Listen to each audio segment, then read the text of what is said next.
The first time, Waverly pressed both hands against my face. I was sitting on the couch reading about load-bearing tolerance about in residential construction, and she walked straight through the door without taking off her boots and clamped her palms against my cheeks before I could look up. I went completely still. Her hands were so cold I felt it behind my eyes. "Don't move," she said, 20 seconds. I was 29 years old.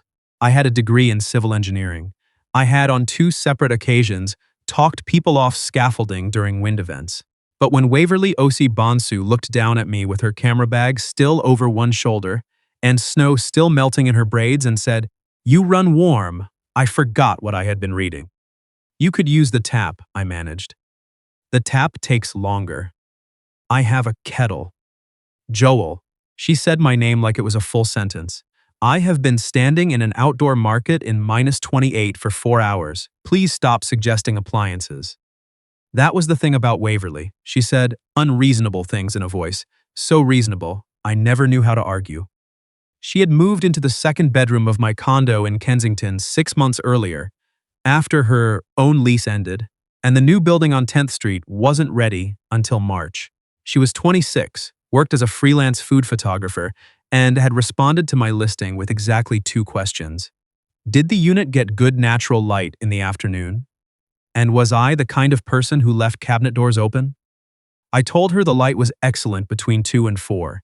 I told her I was not the kind of person who left cabinet doors open, which was mostly true. She moved in on a Sunday in late July with 2 IKEA shelving units, approximately 40 pounds of camera equipment, and a small print of a Georgian Bay shoreline she immediately hung in the kitchen, because she said every kitchen needed water somewhere. By September, I had learned her schedule by sound. Coffee grinder at 6:15. The particular creak of the 3rd floorboard when she came home from a shoot. The way she would set her camera bag down too hard when the job had gone badly and say nothing about it until I put food in front of her. She knew I left for site visits before 7. She knew I was useless at grocery shopping but reliable at cooking whatever was already in the fridge. She knew I had been in a relationship that ended slowly and badly, and she had not asked for details. She had simply nodded once, the way she did when she filed something for later, and changed the subject. We weren't dating. We had never been anywhere together that could be called a date, and until that January evening, neither of us had touched the other person's face. Her thumbs shifted slightly against my jaw. Not much. Not on purpose, I thought. "Getting warmer?" I asked. "Marginally. I can time it if you want." "I don't need a timer. I need circulation." "There's a medical word for what you're doing to me." "Survival," she said, without blinking. I looked up at her. She was watching the window, not my face, as if the whole thing were administrative. Snow had gathered on the shoulders of her parka. She smelled like cold air and the cardamom coffee she always bought from the market in the East Village. Her camera bag was starting to pull her sideways, and she hadn't moved it. I reached up and unclipped the strap from her shoulder, set the bag on the cushion beside me. She looked down at me then. "You didn't have to do that. You were listing." I had it. "Waverly, you were listing." Something crossed her face that wasn't quite a smile. Then she pulled her hands away and pressed them together between her palms as if she could hold the warmth in. "There," she said, creases averted. Glad I could help. She went to hang up her parka. I went back to my report. Neither of us mentioned it again. The problem was that we didn't have to mention it. It was just there after that, the way certain things become part of a room without anyone placing them. She brought it up exactly once, 3 weeks later, when she was editing photos at the kitchen table and I was making pasta. And she said, without looking up, "I'm going to need your face again next Saturday. The market goes until 4. "I'll be here," I said. "Don't make other plans." "I have no plans." "Good." She had her headphones on before I could respond. I stood at the stove, grinning at a pot of water. I should say something about my last relationship. Her name was Simone. She was a landscape architect, and we dated for 3 years before she was accepted into a graduate program at UBC. We agreed long distance was manageable. It wasn't. We spent 8 months trying to have the same conversations we'd had in person and finding that something had been lost in the translation. By the end, we communicated mostly through delayed texts and the specific silence of someone who has decided to wait for a better moment that never arrives. When she officially ended it, I drove to a Tim Hortons at 11 p.m. and sat in the parking lot for 40 minutes. Not crying, just adjusting to the idea that the shape of my future had changed, quietly and without ceremony, and I hadn't noticed until it was already different. I hadn't dated since. I'd had one set up through my coworker Raj, a woman who worked in project management and had nothing in common with me in a neutral, uninteresting way. I came home before 9. Waverly was at the kitchen table with her laptop. "Back already," she said. She was fine. Fine is a terrible word. It's accurate. Waverly looked at me over the top of her screen. Fine means you're comparing her to something. I didn't answer. She went back to editing. That was November. By December, we had settled into something that had no accurate name. We ate dinner together, more nights than not. We went to a Flames game once because Raj had given me 2 tickets, and I didn't want to go alone. Waverly had never watched hockey in her life and spent the first period asking me to explain icing, which I did 3 times, poorly. She bought beaver tails at the intermission and ate hers in approximately 4 bites and said, "Okay, I get it now. It's about momentum." I said she'd reduced an entire sport to 1 word. She said most things reduced to 1 word if you thought about them long enough. On the walk back to the C train, her arm was through mine because it was -15, and the wind was coming off the river, and she said we were preserving body heat. I let her have that explanation. I wasn't going to offer a different one. I thought about her at work, not constantly, not productively, but in the way a loose wire sparks when you'd rather it didn't. She'd say something on Tuesday, and I'd be thinking about it on Thursday. I knew which mug she preferred and why. The ceramic one her sister Daphne had sent from Montreal because the handle was the right thickness. I knew she got a specific kind of quiet when a job went badly, not sad, not angry, just inward, and that the only thing that helped was leaving food somewhere near her without comment. I also knew I had promised myself I wouldn't do this, not here, not in my own home with someone who had to live there if things went wrong. Simone had left me for a city, not a person, and it still took 8 months in a parking lot. I didn't want to think about what it would feel like if Waverly and I built something and then had to dismantle it from 2 bedrooms apart. So I kept cooking. I kept driving her to shoots when her car wouldn't start in the cold. I kept being her face warmer on market days. And then it was January again, and she came home from the Chinook outdoor market with her camera bag and her frozen hands, and she pressed them to my cheeks exactly like the first time, except this time I had set my book down before she touched me, which meant I was already watching when it happened. 20 seconds, she said. I know. She looked at me differently then, just briefly. I didn't say anything. She didn't either. Her thumbs didn't shift. But something had changed in the air of the room, the way the pressure changes before weather, and we both felt it, and neither of us named it. When her hands were warm, she stepped back. "I'm making soup," she said. "I'll help. You'll hover and ask where things are. That's helping." She made soup. I hovered. At one point, she handed me a wooden spoon and said, "Stir this." And I stirred it, and she leaned against the counter watching me. And the kitchen was warm, and the windows were fogged from the cold outside, and I thought, I am going to have to do something about this soon. Then her phone lit up on the counter. She glanced at it. Her expression shifted before she reached for it, which meant she'd seen the preview. She picked up the phone, turned it face down, and continued chopping. "What did Daphne say?" I asked. She stopped chopping. "I saw the name," I said. "That's all." Waverly put the knife down with deliberate care. "She's asking about my Montreal plans." The word landed between us. "Your what?" She turned to face me. There was a particular look on her face, one I had seen once before, when she told me her favorite lens had been dropped at a shoot. Not guilty. Just braced. "I applied for a photography fellowship in October," she said. "Residency program. 3 months in Montreal. I found out last week that I got it." I put the wooden spoon down. The program starts in March, she added. March. I was going to tell you. When? She closed her eyes briefly. I was figuring out what I was going to do first. Whether you were going to go. Yes. I turned back to the stove so I had somewhere to look. The soup was starting to steam. The kitchen smelled like roasted tomatoes and garlic.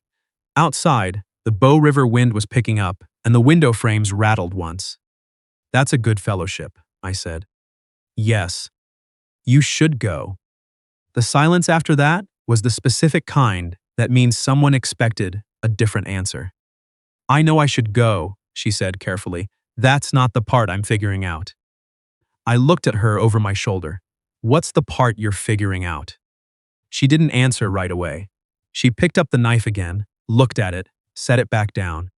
Whether I'd regret it, she said, if the thing I was leaving behind was worth staying for. I turned off the burner. We ate at the kitchen table because neither of us had moved to the couch. The soup was good. We talked about other things. I asked about the market shoot. She told me the food stylist had forgotten to bring napkins and they'd improvised with her scarf. I told her about a load calculation error we'd caught in a residential project before anything got built. Normal conversation, the kind we had every night. But under it something was differently weighted, the way a room feels different when furniture has been moved. After she washed the bowls I dried, her shoulder was 3 inches from mine at the sink. I didn't apply because I wanted to leave, she said, not looking up. I applied because I was being sensible. About what? About the fact that I was developing feelings for my roommate and I needed an exit strategy in case they were inconvenient. The bowl I was drying was dry. I kept drying it. Waverly. I'm aware of how that sounds. How long? She handed me the pot to dry. How long what? You know what? She was quiet for a moment. Since the Flames game. When you explained icing 4 times and pretended not to be embarrassed. I wasn't embarrassed. You were extremely embarrassed. It was the most endearing thing I'd ever seen. My chest did something I chose not to examine in the moment. That was October. Yes. You applied for Montreal in October. I applied for Montreal approximately 48 hours after the Flames game, yes. She pulled the drain plug and watched the water leave. I was preemptively protecting myself, which, in retrospect, was not my most sophisticated plan. I set the pot on the drying rack. What did Daphne's message actually say? Waverly pressed her lips together. She asked if I had told you yet, or if I was just planning to keep putting my frozen hands on your face and hoping you figured it out. I laughed. It came out wrong, too short, too rough. It's a reasonable question, I said. Don't give her more credit than she deserves. Is she right? Waverly looked at me then, really looked the way she does when she's framing a shot, measuring the light. What are you asking, Joel? I'm asking if I've been an idiot. In what sense? In the sense that I've spent months pretending I didn't notice. And if you'd been trying to tell me without saying it, I want to know how many signals I missed. She turned toward me, leaning back against the counter with her arms folded. The hands on your face was a signal. I thought it was a cold hand situation. The first time, yes. After that, it was a you situation. Something tightened in my throat. You could have just told me. You could have asked. Her voice was even, but there was something underneath it. You went on a date in November, Joel. I spent that entire evening trying to draw a skyline and drawing your front door instead. It wasn't a real date. I didn't know that. It ended before 8:30. Because she was fine, Waverly said, in a tone that did something to the word. I looked at her. She held my gaze. The kitchen light was the warm kind, the overhead one she had changed to a lower wattage because she said harsh overhead light made everything look like a police interrogation. She had been right about that. She was right about most things she decided to be right about. I turned down a project offer last month, I said. She blinked. What? Edmonton, senior PM role, good money, 18 months, potential permanent. I turned it down 2 weeks ago. You never mentioned it. I know. Joel. I know, I said again. We're both holding things back. She unfolded her arms, set them at her sides. Why did you turn it down? At the time, I told myself it was because I liked my firm, because Calgary is where my clients are. I looked at her. Now I know exactly why. Waverly's expression shifted. The measured, composed thing she kept around herself had loosened at the edges. She looked, for the first time since I'd known her, uncertain. I like being home, I said. And home changed when you moved into the second bedroom. I didn't know that was what was happening until I was standing in my manager's office, telling him I'd pass on Edmonton. And I drove home thinking I was going to tell you about the offer. And I walked in, and you were at the kitchen table with your headphones in, and your coffee going cold again. And I just sat down and didn't say anything, because I didn't want to explain why I'd stayed. She was quiet for a long moment. Then, my hands are cold again. They're not. They might be. Waverly.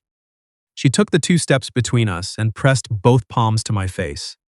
I reached up and held them there. Her hands were completely warm. You're not going to Montreal, I said. It wasn't a question. I don't know yet. Her thumbs moved against my jaw. I think I'm deciding right now. That seems like a lot of pressure for a Tuesday. It's Wednesday. It seems like a lot of pressure for a Wednesday. She leaned her forehead against mine. Her camera bag was still on the kitchen chair, where she'd dropped it when she came in. The print of Georgian Bay was slightly off-center on the wall because neither of us had ever straightened it.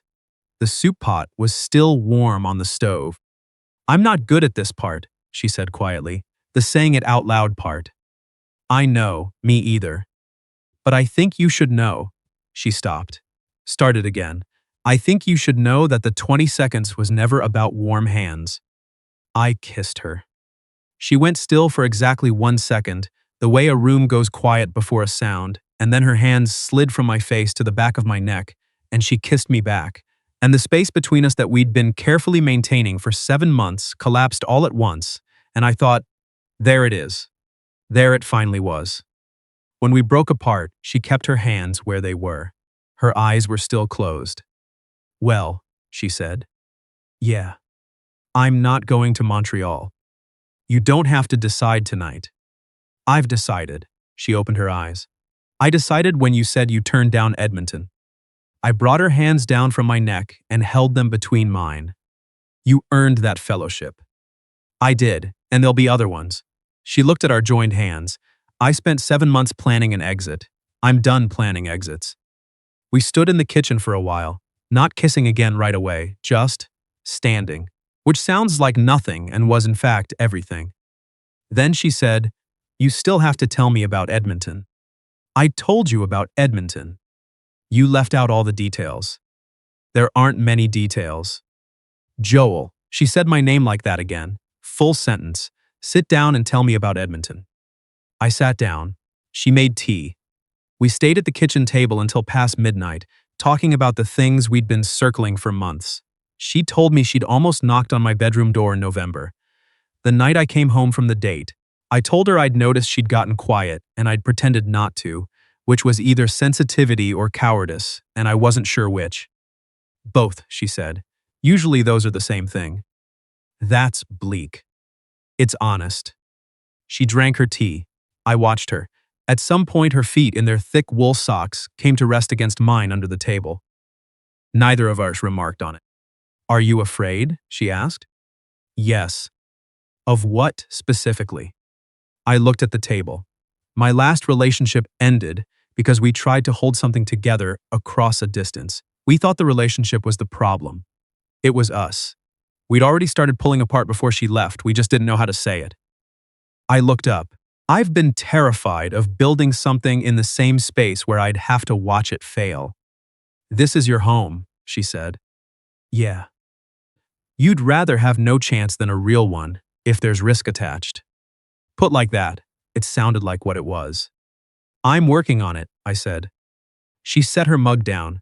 I grew up watching my parents treat conflict like contamination. First sign of a real argument, someone went quiet for a week.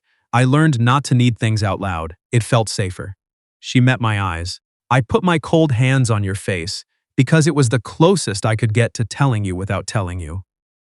Daphne's been yelling at me about it for 2 months. She seems smart. She's insufferable and correct, which is the worst combination. I'd like to meet her. Waverly's expression did something quiet and warm. She already has opinions about you. Based on what? Based on the number of times your name came up in our phone calls over the past 6 months. How many times? Enough that she started calling you the situation. I laughed, and it came out right this time. We didn't stay up too much longer after that. There was work in the morning, and a shoot she had downtown at 8, and we were both the kind of tired that comes from having held something for a long time and finally setting it down. At the hallway, where our bedroom doors sat across from each other, she stopped. "I want to be honest about something," she said. "Okay. I don't want this to be something we fell into because we live together, and it was convenient. I want to know it's real." She looked at me steadily. "So I'm going to move slowly. Not because I'm uncertain, because I'm certain enough to want to do it right." "That's fair," I said. "You're not going to argue." "I'm not going to argue." She studied me. "You're different than I expected." "In what way?" "You actually listen. You actually say things worth listening to." The corner of her mouth lifted. "Good night, Joel." "Good night." She went into her room. I stood in the hallway for a moment, smiling at absolutely nothing, and then went to mine. The next morning, I woke to the sound of the coffee grinder at 6:15 and lay there listening to the familiar rhythm of her morning. And it felt different than it had the day before. Not the sounds. The sounds were the same. But I wasn't pretending not to listen anymore. I brought her coffee before she left for her shoot. She was pulling on her parka, camera bag already on, and she looked at the mug and then at me. "You know how I take it," she said. "I've known for 6 months." She took the mug, drank half of it standing up, handed it back to me. Then she pressed one hand briefly to my jaw, just one, and not cold at all, and walked out the door. That was February. We dated slowly, the way she'd said, building something on ground we'd already tested. We went to that Ukrainian restaurant in the East Village she'd been meaning to try for months. We went back to the farmer's market, and I carried her equipment, and she photographed pierogies and winter squash and a man selling honey in amber jars, and occasionally pointed her lens at me when I wasn't looking. I found 2 of those photos on her camera roll later. I looked, in both of them, like someone who didn't know how good he had it. In March, another photographer left for Montreal to take Waverly's fellowship spot. Waverly photographed a cookbook launch and was commissioned for a National Geographic Canada feature on Alberta agriculture. She did not, for the record, seem to regret it. I told my manager about what had happened in a general way when he asked why I'd turned down Edmonton. He nodded and said, "Calgary's not a bad reason." I thought that was probably the most understated thing anyone had ever said about her. We argued once about a weekend trip to Banff, where I'd overbooked our schedule. We argued once more about whether silence counted as a response to a text, which it does not. Neither argument went anywhere lasting. We stayed and said the hard thing, and it passed. The following January, Waverly came home from the Chinook outdoor market. I heard her boots on the mat. I heard her camera bag go down on the bench by the door. I had been sitting on the couch reading, which is what I had been doing the first time. She walked into the living room. "Don't," I said without looking up. "I haven't done anything. Waverly. I'm not even near you." I looked up. She was standing in the middle of the room in her snow-covered parka, with her hands clearly visible at her sides. "How cold?" I asked. She considered. "Deeply." "How long were you outside?" 4.5 hours. "The market runs until 3. There was a food truck that needed an emergency shoot." "Of course there was." She walked over. I set my book down. She pressed both palms to my face. I felt it behind my eyes, same as always. I covered her hands with mine. 20 seconds, she said. "Longer now," I said. "You've earned it." She laughed. And then she looked down at me, the snow still melting in her braids, and her expression settled into something so certain it steadied me in a place I hadn't known was unsteady. I reached into the pocket of my hoodie and held up the small box I'd been carrying around for 10 days, waiting for the right moment, and understood that this was it. It was always going to be this. She didn't move her hands from my face. She just looked at the box, and then at me, and her eyes went bright and a little wet. "You have terrible timing," she said, her voice uneven. "I've been waiting for the market day. It's -27 outside. I know, your hands are freezing. Joel, Waverly, let me ask you." She closed her eyes, nodded once. I asked her. She said yes before I finished the sentence.